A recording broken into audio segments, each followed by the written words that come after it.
K-Cervico Dagupan, K-Cervico Agoo La Union, at K-Cervico Tarlac City. Yan na lahat ang pinuntahan ko mga beshi ko para magawa na ang aking RA. And guess what? May last destination pa tayo. At yan ay sa K-Cervico, Ilocos.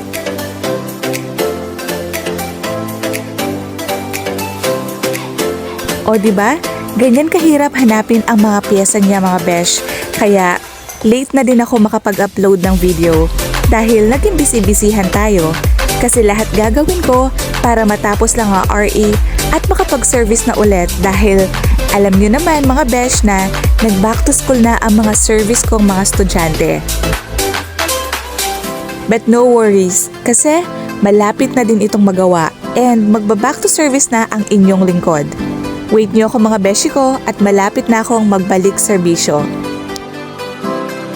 Yan lang ang update ko for today and bye for now mga beshi ko.